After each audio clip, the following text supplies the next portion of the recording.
Tonight, Health Ministry works to address nurse shortage. Government outlines major airport and port development plans, and government introduces virtual training for young drivers in push for road safety. This is the Hot 7 News. Good evening. It is Wednesday, August 5th, 2026. I am Daniela Edwin. Welcome to the Hot 7 TV Nightly News. We are on Flu Channel 117, Kiss FM, the Caribbean Hot FM mobile app, the Caribbean Hot 7 TV Facebook page, and our YouTube channel, Caribbean Hot 7 TV. Not forgetting those of you using the Hot 7 plug-and-play antenna, thank you for joining us. Health Minister Moses Jean-Baptiste says St. Lucia is working to address a shortage of about 160 nurses through a retention policy, improved incentives, and stronger healthcare partnerships. He also announced that universal health coverage remains a priority, with new legislation being developed to support healthcare reform. Minister of Health Honorable Moses Jean-Baptiste says St. Lucia continues to face challenges with the declining number of nurses available to support the public healthcare system.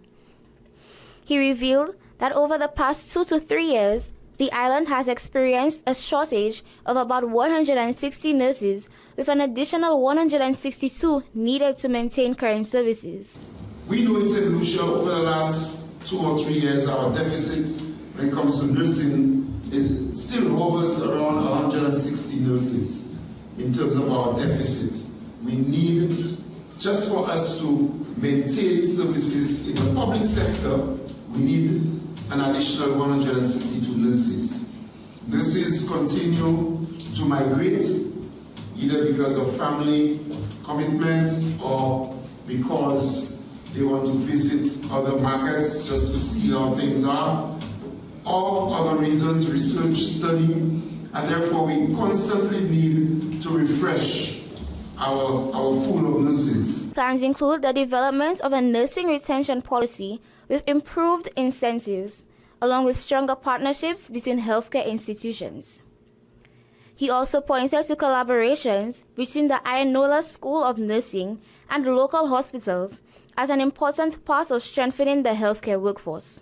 The government continues to look at this situation, and we are developing a nursing retention policy that we're working on various aspects. Do you give, obviously, better incentives to nurses to keep them, and do we accelerate partnerships for training? We have done so with the South Ferris Community College, and we are hoping to continue these partnerships with other private sector agencies. The minister said efforts are underway to create better conditions that encourage nurses to remain in the system. The government is working to ensure that, firstly, we retain our nurses, they are well qualified, and secondly, we create programs or we create incentives to cause more young people in St. Lucia to be trained as nurses. We are now working with the South Ferris Community College, where we provide assistance to the nurses to pay their annual fees. And we are hoping that collaborations like this one with the Ayanola School of Nursing can be strengthened so that nurses can be provided with incentives. The collaboration with St. Jude, the OKEU, and the Ayanola School of Nursing can also assist us. We are hoping also that we will be able to develop a slew of incentives for nurses so that we can retain as many of our nurses as possible. Meanwhile, Minister Jean-Baptiste announced that universal health coverage remains a key part of the healthcare reform, with new legislation being developed to establish a statutory authority to oversee the program. We have decided that we are going to have universal health coverage as an overarching strategy in our healthcare reform in St. Lucia, and we are working very hard to bring new legislation to Parliament to cause there to be a universal health coverage authority. The Universal Health Coverage Authority will be a statutory organization, just like Invest St. Lucia or the Millennium Heights Medical Complex. UHC will be statutory. It will have the power and authority to enter into agreements both locally and internationally. It will have the authority to raise financing, or to cause there to be financing, not just for the public sector, but for partnerships in health. He said the ministry will continue working with healthcare professionals as it seeks to improve support and services across the sector.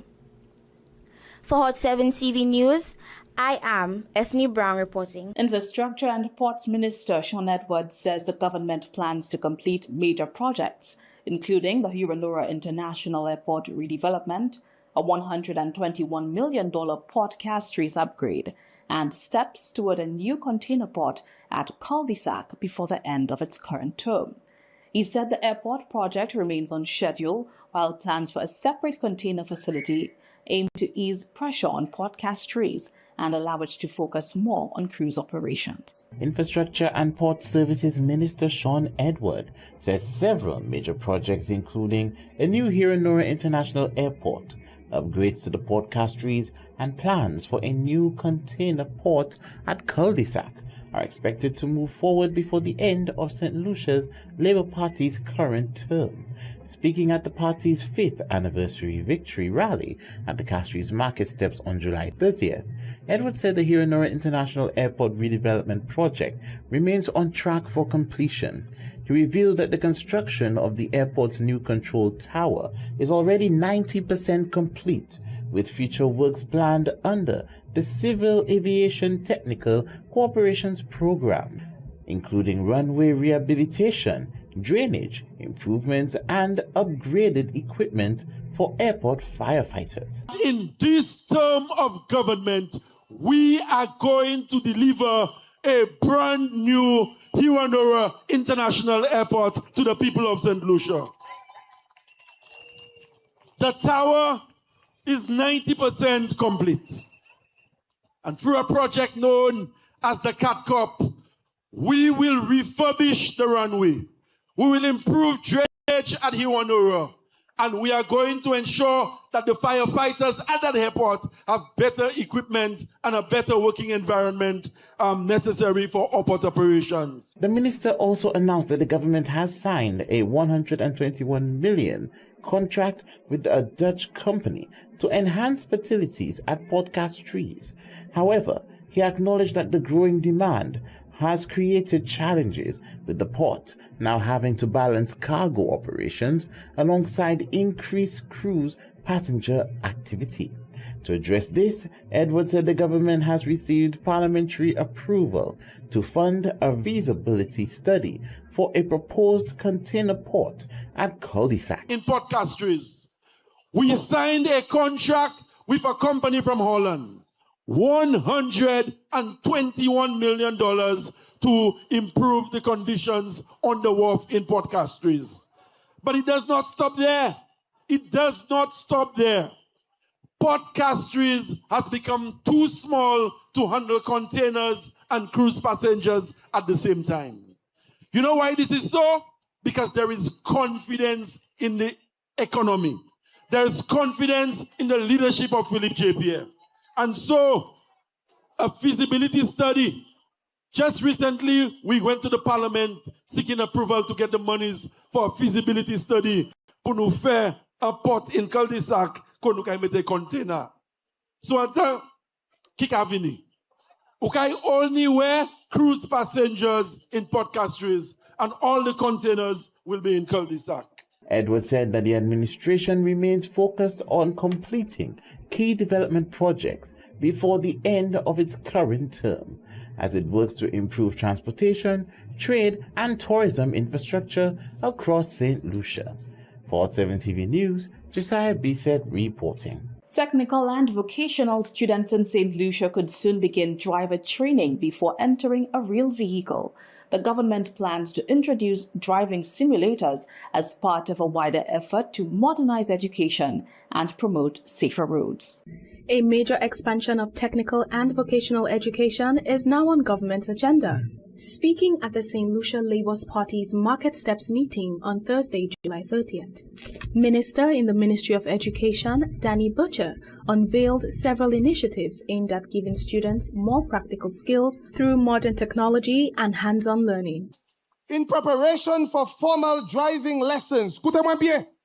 In preparation for formal driving lessons, when students reach suitable age, that's in our technical schools, when students reach suitable age, two of our TVET schools, that's a School of Technology and a School of Arts and Media Design, will have available a full driving simulator to offer students a driving readiness program. The equipment will allow eligible students to complete driving readiness training in a controlled environment before taking to public roads. Government says the initiative is intended to encourage safer driving habits while exposing students to practical learning experiences that can benefit them beyond the classroom. In response to road safety, we are ensuring that two of our technical schools, and they're on the way already, you know, we're giving them driving simulators to ensure that our children could be ready for driving. Government says the reforms are aimed at creating a more modern education system that combines technology, practical experience, and stronger student support to better prepare young St. Lucians for future careers and everyday life. As part of the broader overhaul of technical and vocational education and training, government also plans to establish innovation labs equipped with 3D printing technology, drone operation, and modern agro-processing equipment, alongside the new driving simulator program. I'm Christabel Obi reporting for Hot 7 TV News. And now it's time for Hot 7 TV News Quiz Break. Which country has the most official languages in the world?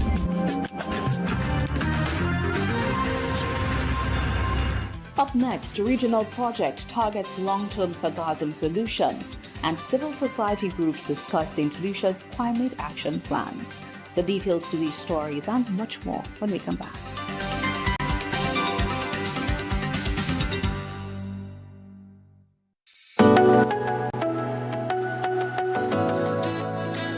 It was my daughter's first day at her new job. So I got her her favorite, and I needed the perfect flower pot to put it in. And I got her just the one. Beautiful and manufactured locally by Bryce and Company.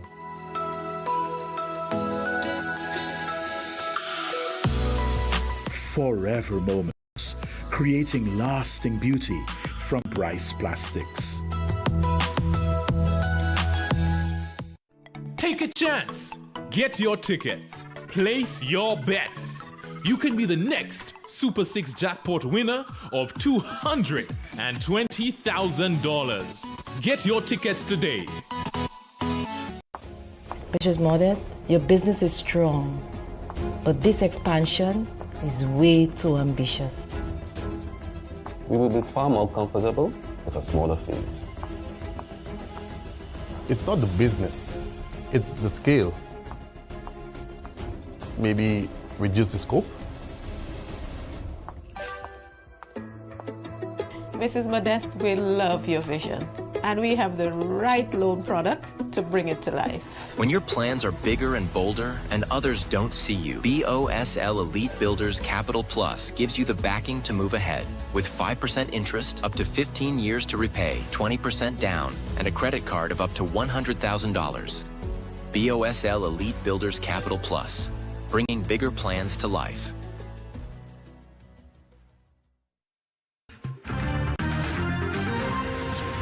Bolivia has the most official languages in the world, with a total of 37 recognized in its constitution. This total includes Spanish alongside 36 indigenous languages like Aymara, Quechua, and Guarani. This is the Hot 7 Nightly News. Thanks for staying with us. St. Lucia is expected to strengthen its response to recurring sargassum invasions through the SAR-C project, a regional initiative focused on improving preparedness and reducing the seaweed's impact on communities and the economy. The program will also support improved monitoring, early warning systems, and coordinated management strategies across the region. A new regional initiative is bringing Caribbean countries together to tackle the growing challenge of sargassum through research, planning, and cooperation. The SARC project, funded by the French Development Agency and carried out by Expertise France, will run until 2028 and includes a €1 million grant to the OECS to support sargassum management efforts. Sargassum Value Chain Manager for the SARC project at Expertise France, Loisa A. Rosdwell, explains the initiative's approach. The SARC project is a regional cooperation project because the objective of this project, the main goal, is to limit the negative impacts of sargassum stranding on local economies, communities, and coastal ecosystems. Right, so we know that all three are being severely affected by the impacts of sargassum, and that's why this project was designed to help with. St. Lucia is among 4 OECS countries receiving direct assistance through the project, alongside Dominica, Grenada, and St. Vincent and the Grenadines. Sargassum Value Chain Manager for the project, Loisa Rosdwell, said support will help St. Lucia develop better coordination systems, improve response efforts, and strengthen information sharing across the region. We will work with our OECS colleagues and with partners in the region and outside to, again, contribute to limiting the impacts of negative sargassum on those islands and those territories. The setting up of national sargassum task force or national coordination mechanisms, depending on how you want to call them, so that again, whenever sargassum reach shores, we have, and there is in each of those countries, a specific task force, that is designed and set up to be operational and to be in a position to manage those sargassum events, in a much better way. Rosdwell explained that the impact of sargassum goes beyond tourism and fishing, as decomposing seaweed can release gases that affect air quality and create health concerns, especially for people living near affected coastline. Some islands have already introduced air monitoring systems to protect residents and workers involved in cleanup activities. What comes to mind is this testimony from this woman, and she basically, I think, suffers from asthma, and she's on the sometimes she has to be on the morphine because she has several, health related issues due to the fact that she's been living in close proximity to where the sargassum events occur. And basically, the other issue is that she cannot really, a lot of time people do not really have other options, to move and leave their house or leave their residence. The project aims to help Caribbean countries move beyond emergency cleanups by improving forecasting, planning, and exploring sustainable ways to use sargassum as the region continues to face recurring influxes. I'm Christabel Obi reporting for Hot 7 TV News. The Department of Sustainable Development brought together civil society groups and other partners to discuss St. Lucia's third nationally determined contribution and climate action plans. Participants exchanged ideas on addressing climate challenges with further activities planned throughout the year. Josiah Bissett tells us more. The Department of Sustainable Development hosted a national civil society dialogue to discuss the implementation of St. Lucia's third nationally determined contribution, NDC3. The session held on Wednesday, August 5th, 2026, at the Bay Gardens Hotel in Rodney Bay brought together representatives from civil society groups, youth organizations, academia, and development partners to discuss climate changes and possible solutions.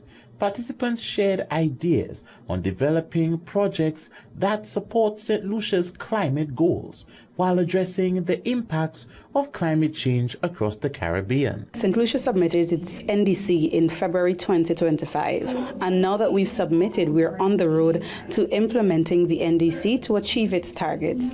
And one of the things that we wanted to do is to bring civil society along with this implementation plan. We want to ensure that they have the resources, the technical capacity, and all of the opportunity to join in on this journey to implement projects at their communities and to access all of the resources that they need to ensure that we all work together to achieve the commitments of the NDC. She further explained the organization's participation in the dialogue. First of all, for this activity, we have over 80 civil society organizations that have registered and are participating, both in person and online. We have quite a large participation online from the Coalition of Civil Society Organizations, which represents all civil society in St. Lucia, the National Youth Council, that is legally mandated to represent all youth organizations across the island.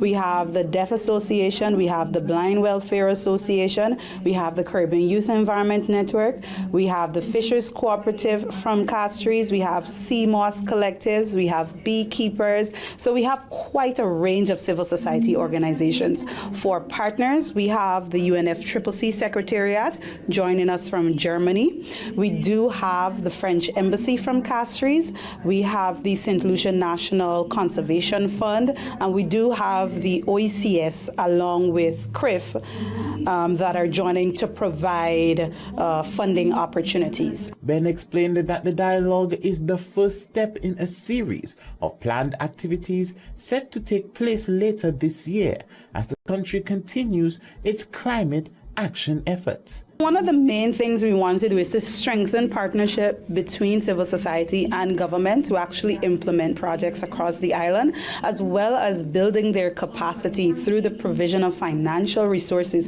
for them to actually develop their own projects and implement them within their communities. This dialogue is part of a series of engagement events that we are doing within the Department of Sustainable Development. Last September, we had a private sector dialogue at the Financial Administrative Center, where we engaged members of the private sector, ranging from the Chamber of Commerce to small and micro-medium enterprises to large businesses and manufacturers across Heineken. A range of businesses were present. The discussions are expected to help strengthen collaboration, improve awareness, and encourage more organizations to play a role in advancing climate solutions that benefit St. Lucia's future. For Hot 7 TV News, Josiah Bisset reporting. Jeremiah Norbert, Minister for Crime Prevention, has confirmed the installation of phones at the Bordelais Correctional Facility. He also ensured that with the installation, processes would become easier for involved parties. We get the details in this report. Minister for Crime Prevention, Honorable Jeremiah Norbert, says new landline phones will be installed across the housing blocks at the Bordelais Correctional Facility, allowing inmates easier access to make approved calls. He explained that previously inmates had to be escorted from their cells to a central area to use the phone, placing additional pressure on staff resources and daily operations. It's also going to assist just the general operation of the Bordelais Correctional Facility. So inmates will no longer have to be transferred from one unit to another to be able to access a phone call or to make a phone call. They will be able to do it from whichever block that they're on. So if they're on Tango, Alpha, whichever block they're on, they will be able to make the calls there. Under the new system, each housing block will have its own phone, reducing the need to move inmates between areas whenever they need to make a call. The phones are not placed in the cells, it's placed on the block. So every block, what you have now is every block has access. So you no longer have the issue of transferring somebody from one unit to another to make a call. That will be able to. So each unit is going to be outfitted with a phone or two to ensure that the inmates, when they need to make a call or when they're granted permission to make a call, that they can make the call from their block, not from their cell, but from their block. Norbert said the upgrade will help improve the overall management of the facility while making communication access more efficient for inmates and staff. I'm Christabel Obi reporting for Hot 7 TV News. Get ready for another round of Hot 7 TV News quiz break. Why shouldn't you leave a plastic water bottle in a hot car?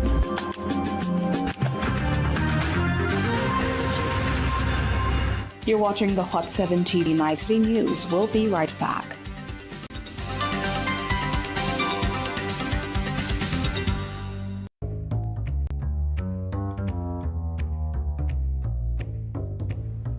Enjoy! Wait, hold on. Where the real food? No mac and cheese, no stew backs? It's there. Just balanced. Daddy, that's your carbs, your veg, and your protein. You said you want to live a long time, right? Yeah, but not like a rabbit. We're not cutting on your belly. We're fixing it. Less grease, more good thing. Them buddies have a real vibe, eh? Daddy, healthy is good too, you know. My plate, a healthy plate. Eat good, feel good, live good. This message is brought to you by the Ministry of Health, Wellness and Nutrition in collaboration with the Caribbean Development Bank and the Inter-American Development Bank. Ready to sing it out? Every other Wednesday, 7 p.m. to 11 p.m. Bring the energy to the ultimate blast karaoke night. Shower singer or stage legend. If you've got a voice, the mic is yours. And the vibes stay high. From old school classics to today's biggest hits. Step up, sing loud, sip on drink specials, enjoy tasty eats, and win with Bingo, Blast Entertainment Center, corner of Chisel and Brazil Street. Upstairs, the new Starlight Building. So warm up those vocals, grab the mic. Blast Karaoke Night. Big notes, bigger wins. Get ready for another evening of spectacular performances at Blast Karaoke Night on Wednesday, 12th August 2026.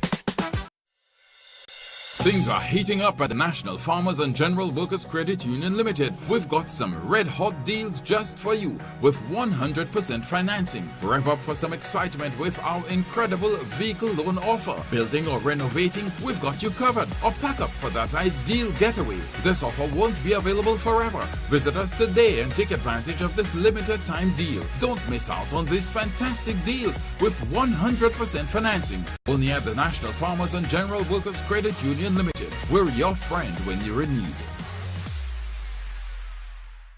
St. Lucia, are you ready?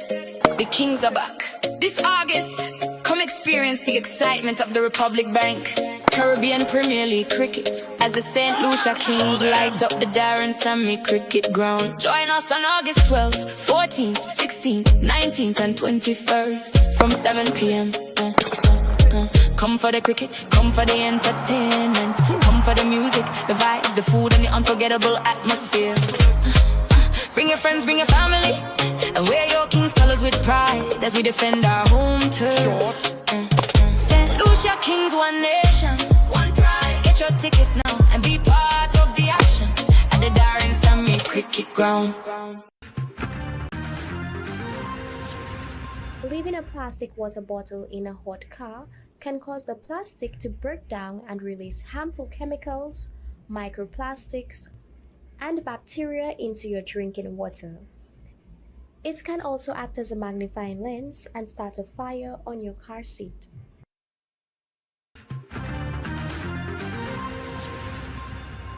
The third segment of the Hot 7 Nightly News is brought to you with the kind compliments of Caribbean Awning. Let us cover your world. This is the Hot 7 Nightly News. Welcome back.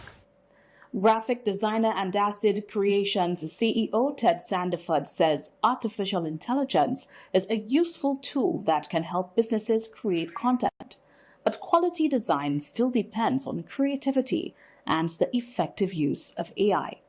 He is encouraging fellow designers to embrace the technology, saying it should be used to enhance their skills rather than replace them. Artificial intelligence is rapidly changing the world of graphic design, with more businesses using the technology to create promotional flyers, logos, and other marketing materials. While the trend has sparked debate within the creative industry, Chief Executive Officer of Acid Creations Ted Sandiford believes AI can be a valuable tool when used correctly. Sandiford said it is only natural for new and growing businesses to turn to AI as an affordable way to create content and strengthen their market. For a small business, who's just somebody just starting off a little boutique or restaurant or whatever, they want a logo or a poster flyer, they won't be able to afford a professional graphic designer. All right. So AI would be a good thing for them.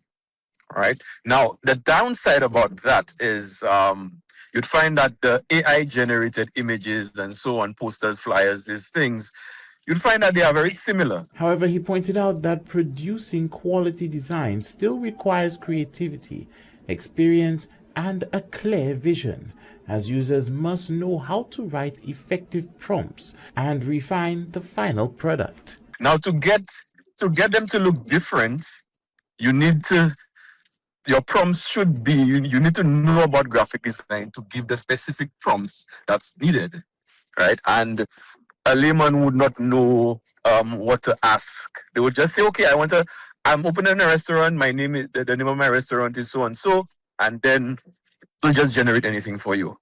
However, if you were a professional graphic designer, all right, and you had and you know the terms in graphic design, you would know what to ask it. He acknowledges that many designers worry artificial intelligence could reduce the demand for professional graphic design services. Even so, Sandiford believes businesses will recognize the value of working with skilled designers who can deliver original ideas, creative direction, and a personal touch that AI alone cannot provide. A lot of people are coming back to the graphic designers because at the end of the day, people want something different. People want their work to look different. And the whole fact that there is a possibility, especially with logos.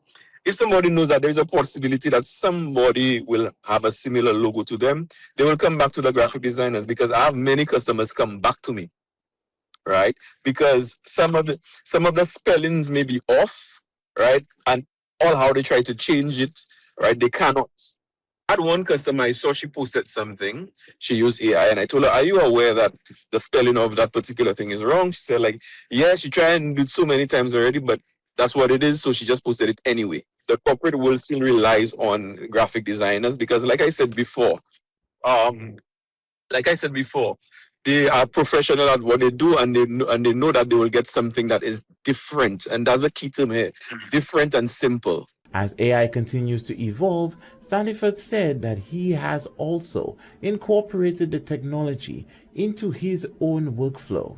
He encouraged fellow designers to learn how to use AI effectively, viewing it as a tool that can enhance creativity, improve efficiency, and open new opportunities rather than something to fear. For 7 TV News, Josiah Bisset reporting. The Ayanola Council for the Advancement of Rastafari and Pan-African People has welcomed the increased national recognition of Emancipation Day, praising the government's support for the annual observance. President of the Ayanola Council, Aaron Alexander, said, remembering the sacrifices of past generations is essential to preserving St. Lucia's history and educating the nation's youth. The Ayanola Council for the Advancement of Rastafari and Pan-African People has welcomed the increased national focus on Emancipation Day, saying the observance now receives the attention it has deserved for many years. President Aaron Alexander praised the government of St. Lucia for giving Emancipation Month greater visibility and thanked Prime Minister Philip J. Pierre and his administration for supporting the annual observance. It has been acknowledged and well established that the Rastafari community have been carrying this heavy load of observing emancipation each year for well over 40 years, always alone.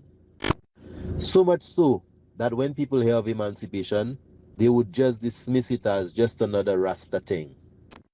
But now, with the coming of this government, the tables have turned, and emancipation is now placed as high priority on our national calendar of events.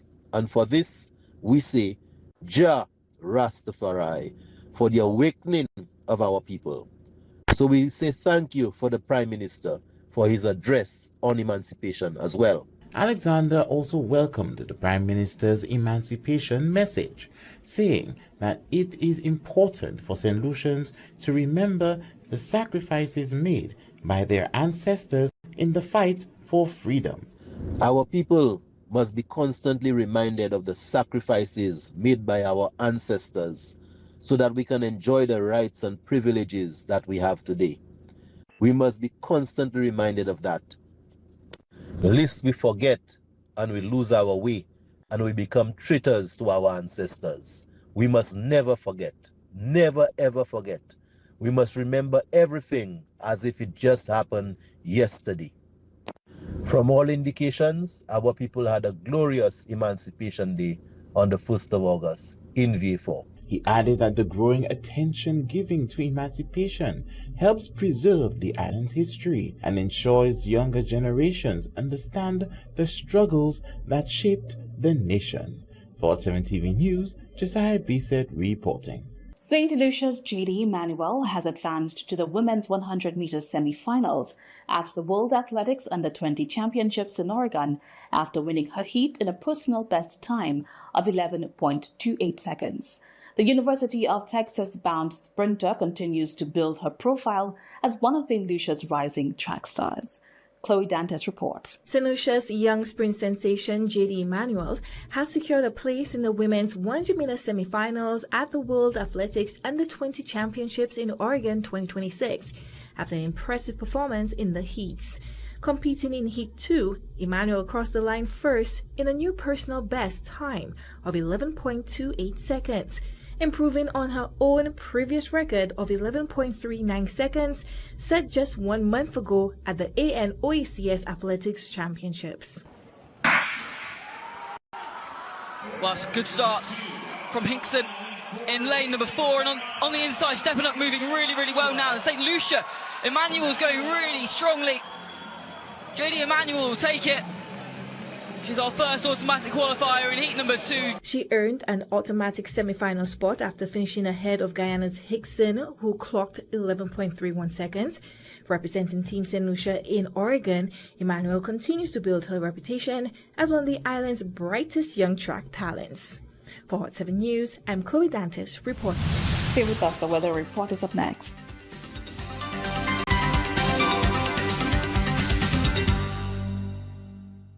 The third segment of the Hot 7 Nightly News is brought to you with the kind compliments of Caribbean Awning. Let us cover your world.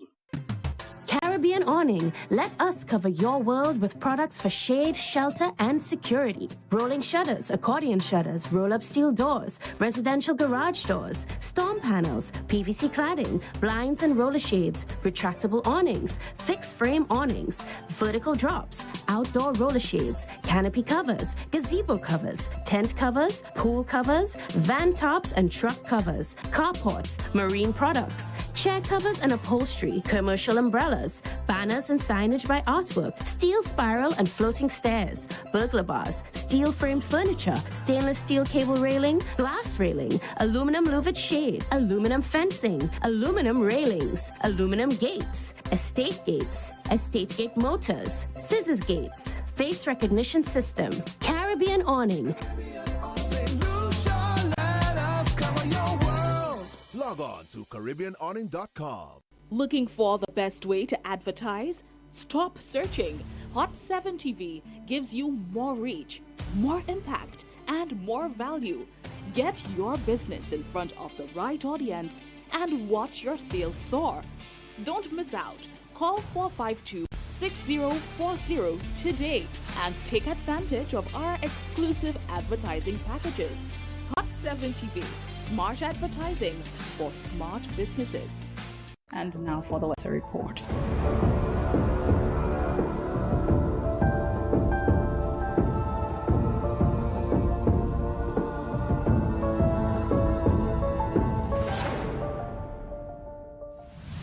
Good evening and welcome to Hot 7 TV's weather report. I'm your presenter, Sarah Latuse.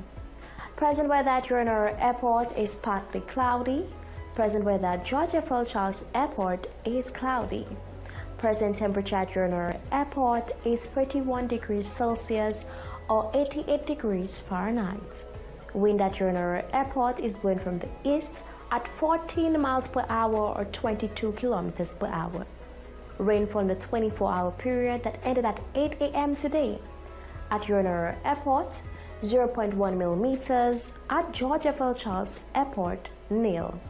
Sunset today, 6:30 p.m. Sunrise tomorrow, 5:49 a.m. Forecast for St. Lucia valid for the next 24 hours.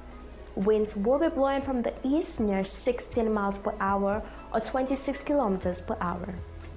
Weather fair to partly cloudy skies with a few brief showers. Marine forecast for seasonal 25-mile or 40 kilometers radius from St. Lucia. Tides for Castries Harbor, low at 1:30 p.m., high at 8:15 p.m. Tides of Beaufort Bay, low at 2:57 p.m., high at 9:22 p.m. Seas light to moderate with waves 2 to 5 feet or 0.6 to 1.5 meters. Tropical weather outlook. The Atlantic Air Pressure System will maintain light to moderate easterly winds across the eastern Caribbean region over the next couple of days. Patches of level clouds drifting along the wind flow will produce some showers across the parts of the Lesser Antilles during the forecast period. Two tropical waves located over the central and far eastern tropical Atlantic are moving westward near 9 miles per hour or 15 kilometers per hour. Tropical cyclone formation is not expected over the tropical Atlantic during the next 7 days. This has been Hot 7 TV's weather forecast for today, August 5th, 2026. I'm your presenter, Serena Tuse. Thank you for staying tuned and do have a good night.